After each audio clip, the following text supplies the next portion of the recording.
सब ने अपनी हंजू माला कलम कलियां जपनी है। सब ने अपनी हंजू माला कलम कलियां जपनी है। कंधा पावे सांझियां होन पीड़ ते आपो अपनी है। कुदरत दा भी बंदियां दे नाल मावां वाला लेखा है। कुदरत दा भी बंदियां दे नाल मावां वाला लेखा है। पुछड़ चाड़ किसे नूं चूना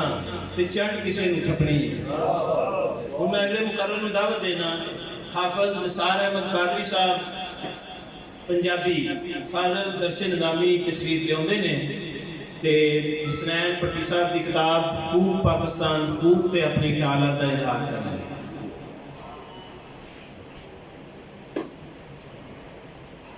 नहमदुहु व नसल्ली व नसल्लिमु अला रसूलिल करीम। अम्मा बाद। अव्वल हम्द खुदा दा विद कीजिए, इश्क कीता सो जग दा मूल मियाँ। अव्वल हम्द खुदा दा विद कीजिए, इश्क कीता सो जग दा मूल मियाँ। पहले आप ही रब ने इश्क कीता, पहले आप ही रब ने इश्क कीता ते मशूक है नबी रसूल मियाँ। सजनों बेलियों ते मित्रों, मैं हाफिज निसार अहमद कादरी पंजाबी दीपालपुर उकाड़ा तो थोड़े नाल मुखातब हाँ ते जनाब मोहम्मद हसनैन पट्टी साहब होरां दी इस लिखत दे विच रलत मेरे लिए बड़ी वड्डी एजाज़ की गल है। ते उकाड़ा दे वासियां वल्लों इस लिखत उत्ते असी खसूसी तौर पर जनाब मोहम्मद हसनैन पट्टी साहब होरां नूं ढेर वधाइयां ते लख लख मुबारक। साडा शहर उकाड़ा मुढ़ कदीम तो ही पंजाब ते पंजाबी दी रीत रिवायत नाल जुड़िया होया है ते इस शहर दे बड़े बड़े मुहक्किक इकबाल सलाहुद्दीन वर्गे बड़े सूझवान मुहक्किक ते परचोली पैदा हुए ने ते जिन्हां दी किताब लाला दी पंड पंजाबी अदब के अंदर एक सनदी हैसियत रखदी है। बड़े बड़े बड़े मुहक्किक ने और उन्होंने बहुत सारिया खिदमात ने पंजाब ते पंजाबी लई। ते अज दा ये जिहड़ा इकट्ठ है ये खास इकट्ठ है और क्यों जे इस विच धरती दी वसेबी ते मज़ाहमती तारीख के हवाले दे नाल जिहड़ी लिखत हुई है हकूक पाकिस्तान हकूक, ये बड़ी सोहनी किताब लिखी है जनाब हसनैन पट्टी साहब होरां ने ते इस दे हवाले नाल कुछ मैं अपने चंद जिहड़े ने विचार अपने थोड़े नाल जिहड़े ना अपने साझे करांगा। सब तो पहले तो इस किताब के हवाले नाल सारे दोस्त अहबाब तकरीबन दस ही रहे हैं। राणा साहब ने भी दसिया है कि इनके अंदर दो पक्ष बयान किए गए हैं, एक वसेबी पक्ष है तो दूसरा जिहड़ा है वो मज़ाहमती पक्ष है। वसेबी पक्ष जिहड़ा है वो उन्हां वसेबी विचारां नूं लुकाई दे नाल साझा करता है जिस दे अंदर धरती की रियायत रस्मां रवाजां थां ठिकाने मौसम फसलों के माल डंगर के बारे गल की गई है। तो ये हजरत बहाउद्दीन ज़करिया मुल्तानी रहमतुल्लाह अलैह जो कि 1170 के अंदर पैदा हुए तो आप का जो विसाल मुबारक है वो 1262 के अंदर होया। उस तो बाद साडे पंजाबी के बड़े बड़े सूफी शायर हजरत बाबा फरीदुद्दीन शकरगंज रहमतुल्लाह अलैह आप का जिहड़ा पैदाइश का वेला है 1188 ते आप दी जिहड़ा आप का जिहड़ा विसाल का वक्त है वो 1280 के अंदर आप का विसाल होया। उन्हां तो लैके जिहड़े आखिरी सूफी शायर ने जिहड़े सारोरा ने हसनैन पट्टी साहब होरां ने बयान किए ने पीर सैयद नसीरुद्दीन शाह साहब रहमतुल्लाह अलैह बोलना शरीफ वाले उन्हां ताईं टोटल जिहड़े ने 35 सूफी शायर ने जिहड़े इस किताब के अंदर लिखे गए ने बयान किए गए हैं तो उन्होंने अपने वसेबी विचार साडे नाल साझे किए हैं। ते दूसरा जिहड़ा इस किताब का पक्ष है वो मज़ाहमती पक्ष है। जिथों तक तरीक के दूसरे पक्ष की गल की जाए तो इस दे विच सूफी शायरां ने अपने कलाम विचों मज़ाहमती सियासी विचार लुकाई दे नाल जिहड़े साझे किए हैं और उन्होंने सानू दस्सिया है अपने इस कलाम के जरिए कि किवें असी मुल्क के अंदर चाहे कोई बातल कुर्ता होन या मुल्क तो बाहर होन उन्होंने खिलाफ किवें असी सारे ने रल के मज़ाहमत करनी है और उस दे नाल उन्होंने जालम जाबर जिहड़े हुक्मरान ने जिहड़े लोगों के नाल जुल्म करते हैं ते जाबराना अपना फैसला सुनाते हैं उन्होंने बजुर्ग जिहड़े साडे सूफी बजुर्ग ने ये 35 जिहड़े बजुर्ग ने उन्होंने उन्होंने खिलाफ भी सानू लड़न का तरीका ते मज़ाहमत करन का तरीका सानू दस्सिया है ते ये दो पक्ष ने मेन इस किताब दे इस दे उत्ते ही सारोरा ने जनाब हसनैन भट्टी साहब होरां ने अपनी जिहड़ी सारी किताब लिखी है ते बड़ी सोहनी लिखी है और बड़े सोहने विचार इहदे अंदर पेश किए गए हैं ते मैं उन्हां दे विचों बड़े बड़े वड्डे सूफी शायर सूफी सियाने बजुर्ग बाबा बुल्ले शाह रहमतुल्लाह अलैह सारे उन्होंने जानते हैं उन्होंने तो वाकफ ने उन्होंने इलमी शख्सियत तो भी ते उन्होंने किरदार तो भी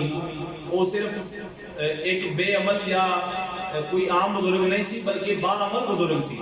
और उन्होंने सारी जिंदगी जी अपनी लुकाई की खातर अपनी गुजारी है और लुकाई तक उन्होंने वो सुनेहा दिता है जिहड़ा सानू समझ भी आता है और असी सारे रल के उहदे ते कोशिश भी करने हैं अमल करने की ते उन्हां दा जिहड़ा मज़ाहमती है पक्ष वो मैं तुहाडे सामने उन्हां दे कलाम विचों पेश करांगा कि उन्होंने बेअमल आलमां दे खिलाफ और जिहड़े डब्बे पीर जिहड़े अपने आप नूं बजुर्ग ते जिहड़े कहंदे ने कि सानू बजुर्ग कहो सूफी बजुर्ग कहो लेकिन उन्हां दा कोई सीरत वाला किरदार या उन्हां दा कोई सच्चा और सुच्चा किरदार जिहड़ा लोगों के सामने जिहड़ा वो नहीं होता वो सिर्फ अपने आप में जनाब बड़े बड़े उन्होंने बुजुर्ग बनाया हुआ है उन्होंने खिलाफ जी उन्होंने मज़ाहमत की अपने कलाम के जरिए वो मैं अशार के जरिए पेश करांगा। आप फरमाते ने पढ़ पढ़ शैख मशैख कहावे पढ़ पढ़ शैख मशैख कहावे उल्टे मसले घरू बनावे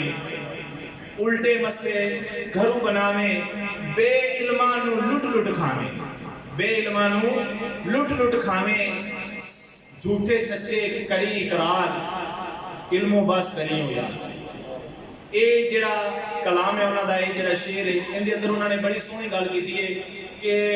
बड़ा शौक होंदा है जी जिहड़े शायर मशाइख होंदे ने कहंदे जी पढ़ते नहीं लेकिन अपने आप को कहंदे जी सानू कोई पीरे तरीकत कवे कोई रहबे शरीयत कवे ठीक है सानू शायर मशाइख कहन ते उन्हां दा काम की होंदा है काम उन्हां दा होंदा है कि अपने जनाब अपनी तरफों झूठे मसले वो बना के लोगों को पेश करते हैं लोगों की मर्जी के मुताबिक करते पैसे की खातर वो झूठे मसले बना के लोगों को दसते हैं ते अगे वो आप फरमाते हैं कि बेइल्मा लुट लुट खान कि जेडे बेचारे आम लोग होंदे ने जिन्हां दा इलम दे नाल कोई ज़्यादा तलक नहीं होंदा इलम उन्होंने नहीं पढ़िया होंदा वो बेचारे इन्हां तुसीं आम देखिया ही होना है लुकाई दे अंदर भी आम तुसीं देखदे हो कि असीं बस सानूं पता चलदा कि फलाना पीर बड़ा पहुंचया होया है ठीक है असं उनके कोल पहुंच जाने और 1.5 रुपया साढ़े को लुट लेंदे ने ते असीं उन्हां नूं पेश भी करने हैं पैसे ते आप यही दस रहे हैं कि बेइल्मां नूं लुट लुट खावन बेइल्म जिहड़े हुंदे ने उन्हां नूं जनाब अपने बस कोई सुना के इधर उधर की गल तो उन्हां कोल पैसा लुटते हैं फिर उस तो बाद आप फरमांदे ने झूठे सच्चे करी इकरार कि बस लोगों को झूठे ते सच्चे कोई इकरार करवा लेंदे ने कि जी सानूं पीर भी मनो ते ये आपकी मज़ाहमती जिहड़ी गल है ये बड़ी सोहनी लुकाई दे वास्ते गल है। इस तो बाद एक और उन्हां दा शेर है आप फरमांदे ने मुल्लां ते मशालची मुल्लां ते मशालची दोहां इको चित लोकां करन चानना आप हनेरे नित आप फरमांदे ने कि जेड़ा मुल्ला है मौलवी है ते उस तो बाद मशालची शमा रोशन करन वाला दिया जलान वाला इन्हां दी मिसाल उन्होंने फरमाई है दी है कि दोनों जिहड़े दो बंदे ने ये दो इको तरह के ने ये की करते हैं कि लोगों को ते इलम की जिहड़ी तलकीन करते हैं लोगों को दसते हैं कि तुसीं इलम हासिल करो इलम नूं पढ़ो लेकिन इन्हां दा अपना अमल की है आप हनेरे नित आप रोशनी दे थले आप हनेरे दे थले रहिंदे कि मतलब इन्हां दा कोई अमल नहीं है वही कुरान की गल है लिमा तक़ूलूना मा ला तफ़अलून तुसीं वो गल क्यों कहते हो जिहड़े तुसीं खुद नहीं करते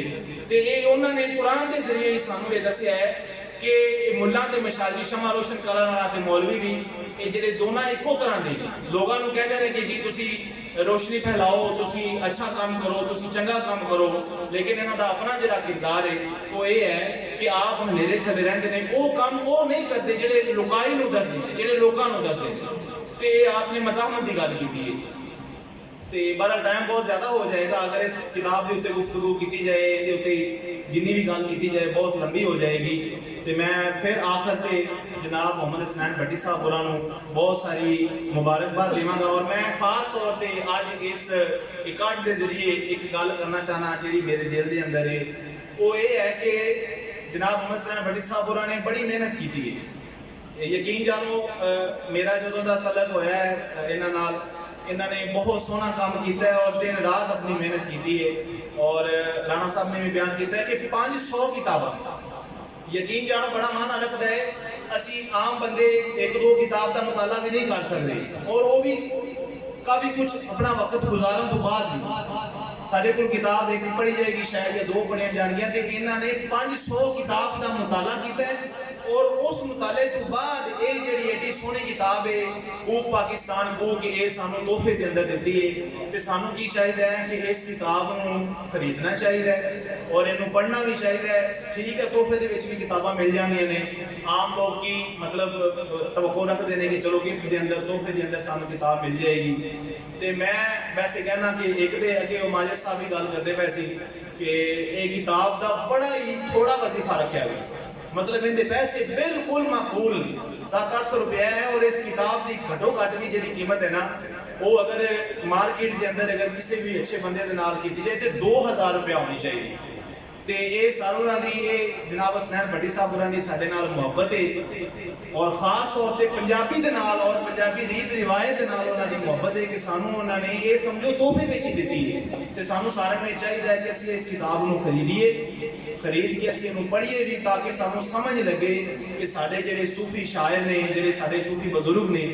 उन्होंने तारीख लई किहड़ा-किहड़ा काम कीता है, वो चाहे वसीबी है या वो चाहे मज़ाहमती है। ये दोनों जिहड़ियां चीज़ां ने ना ये सानू पता लगनी चाहिए ने, क्योंकि अक्सर जिहड़े इतराज़ात होंदे ने इनदे ते वो मज़ाहमत दे हवाले नाल होंदे ने कि बुजुर्गां दे हवाले नाल अक्सर तुहानू पता ही है ये शो कीता जांदा है कि जी सिर्फ उन्होंने बस लिख छड्डिया है ते चलो जी वो बुजुर्ग टुर गए ने, लेकिन उन्होंने हकीकत के अंदर मज़ाहमती किरदार अपना पेश किया है लोकाई दे वास्ते। ते सानू उदों पता लगेगा जदों असीं इस किताब नूं पढ़ांगे और इस नूं असीं समझांगे ते फिर साडे वास्ते पंजाबी भी जिहड़ी है ना वो आसान हो जाएगी और पंजाबी जिहड़ी रीत रिवायत है उनका भी सानू पता लगेगा। ते मैं आखिर दे अंदर बाबा फरीदुद्दीन शकरगंज रहमतुल्लाह अलैह आप दा एक शेर पढ़ांगा। कूक फरीदा कूक जो राखा जवार, कूक फरीदा कूक जो राखा जवार, जब लग टांडा ना गिरे तब लग कूक पुकार। मैं इजाजत चाहूंगा।